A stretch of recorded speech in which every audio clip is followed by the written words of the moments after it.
Muchas veces vemos la educación como algo lineal, enseñar, aprender, evaluar. Pero, ¿qué tal si la empezamos a ver como algo diferente? Como una red viva.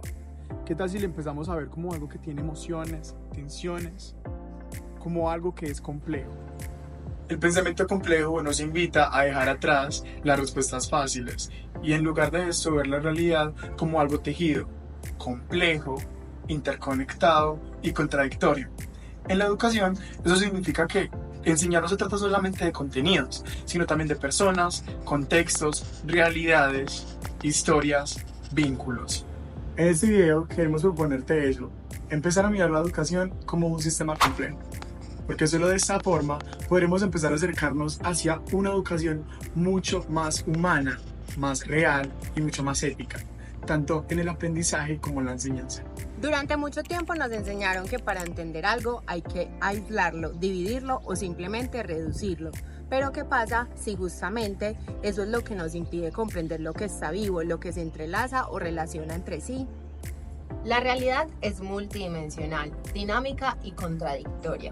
El autor Edgar Morin sostiene que los principales fenómenos del mundo, como lo son los humanos, sociales o educativos, no pueden ser comprendidos desde un solo ángulo, porque están compuestos por diversos y diferentes elementos que interactúan y se afectan entre sí. El término complejidad viene del latín complexus, lo que significa que está tejido junto. Este concepto clave de Morin nos invita a ver los elementos de la realidad no como partes aisladas, sino como interdependientes, que se unifican y relacionan en diferentes niveles. Cuando ignoramos el contexto, hay que reconocer que fragmentamos el conocimiento y lo desnaturalizamos. Morin insiste en que todo hecho, concepto o experiencia adquiere realmente sentido en un contexto mayor, ya sea histórico, cultural, ecológico o afectivo. En educación, por ejemplo, evaluar a un estudiante sin tener en cuenta su entorno social o afectivo incurre a decisiones injustas e interpretaciones erróneas. El pensamiento complejo nos permite entonces articular múltiples dimensiones de la realidad, reconocer las conexiones entre los elementos. 3. Entender que los procesos no son lineales, es decir, que las causas y efectos no siguen caminos predecibles o demasiado simples. Y 4. Aceptar el desorden, la incertidumbre y la emergencia como parte constitutiva de la vida y del conocimiento. Una de las bases del pensamiento complejo es que la realidad no es solo ordenada ni solo caótica, por lo tanto ambos elementos coexisten y allí se puede identificar que el orden, el desorden y la organización interactúan entre sí. El pensamiento complejo rompe con la fragmentación del saber. En lugar de ver el fenómeno educativo o cualquier otro fenómeno desde una sola dimensión, propone articular diversas perspectivas como lo son la biológica, cultural, social, psicológica, histórica, económica, entre otras.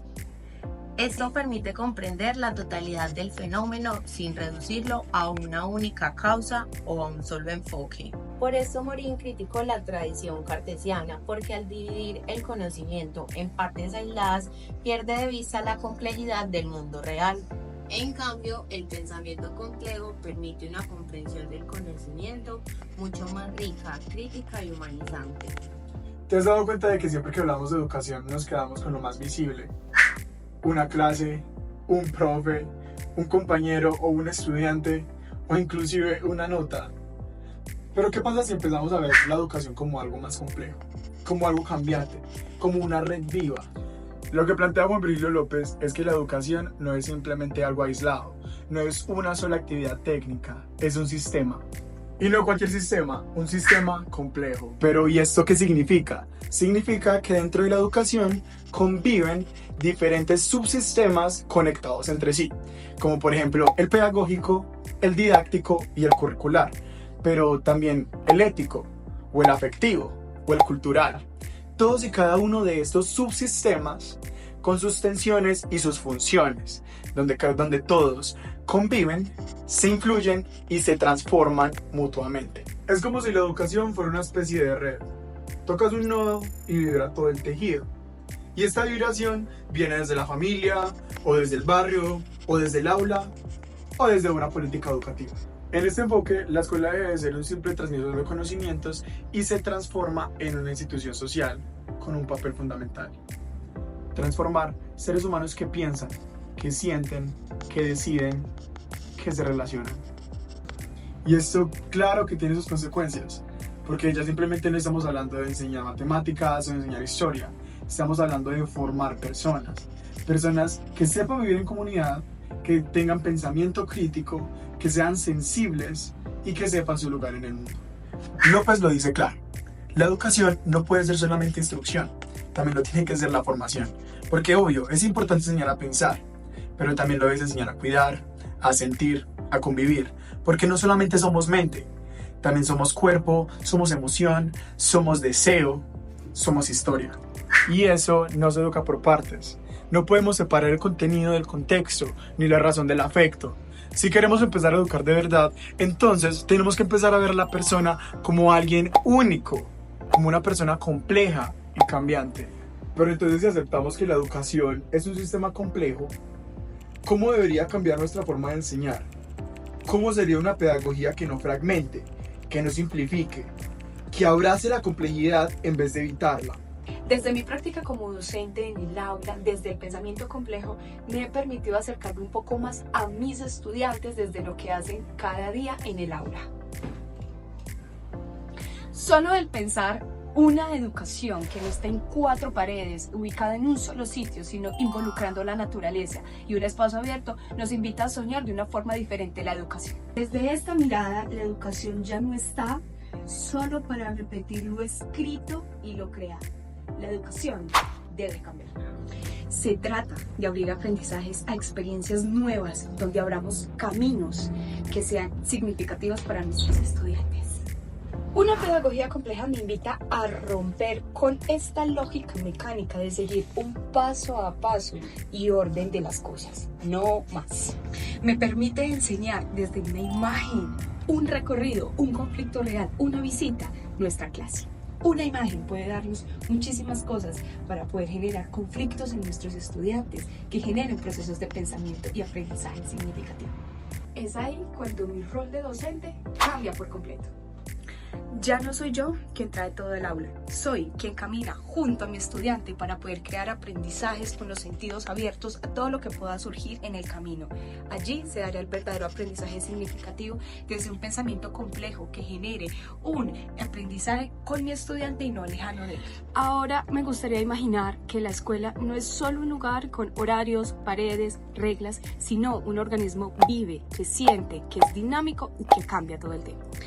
Desde el pensamiento complejo, el sistema educativo no es un ente estático, se mueve todo el tiempo, aprendemos todo el tiempo. Un sistema que considere la emoción, los sentimientos, las tensiones desde lo más interior de un estudiante es lo considerado un sistema complejo desde la educación. ¿Por qué no volver al recuerdo de lo más íntimo de nuestros estudiantes para poder generar aprendizajes significativos?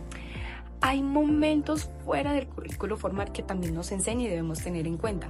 Una conversación, una pequeña interrupción de nuestros estudiantes, un pequeño conflicto o una pequeña pregunta que nos hace cambiar el rumbo de nuestra clase. Ese es el verdadero sistema complejo que debe considerarse en la educación actual, dejando atrás lo tradicional de solo el docente y atrás el estudiante. Robert Beltrame nos propone entonces mirar la gestión y la escuela como un espacio donde no solo enseñemos contenido, sino que construyamos comunidad.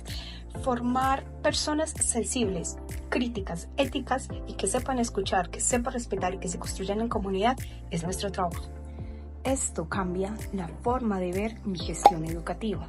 Acompañar entonces desde forma cercana los errores y los conflictos de mis estudiantes permitirá creer en ellos un aprendizaje significativo no desde el castigo sino desde el aprendizaje. Este es finalmente el principio hologramático, reconocer que cada parte de la escuela hace parte de un sí y de un aprendizaje, el aprendizaje que debemos construir al lado de nuestros estudiantes.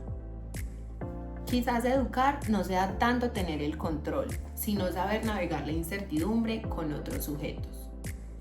En una escuela viva lo importante no es solo lo que enseñamos, sino cómo tejemos relaciones que transforman.